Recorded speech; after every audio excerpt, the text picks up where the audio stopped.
知不能公開妒忌，學習大方接受，同行時要殿後，誰冷落舊朋友？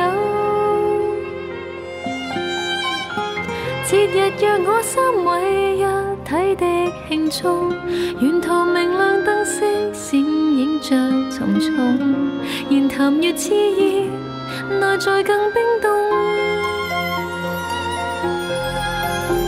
誰當初無心將兩方撮合，然後留低只得這寂寞人。仍是你們密友，呆望你們熱吻，應該傷感還是快感？能迴避嗎？我怕了，當那電燈膽編着你們來來回委曲中受難。一個我被撇低，卻又很不慣，要走的一剎又折返。能承認嗎？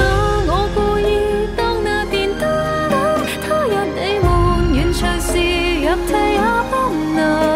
善良人埋藏着最壞的心眼，妄想一天你們會散，會選我嗎？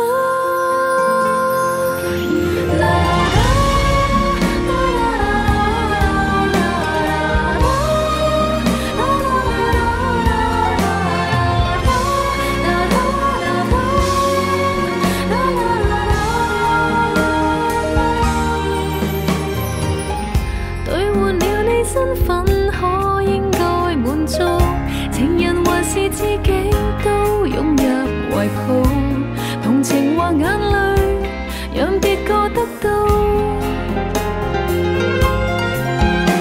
留低的原因一世的秘密，其實明知只得我是愛人，仍是你們密友，呆望你們熱吻，應該開心還是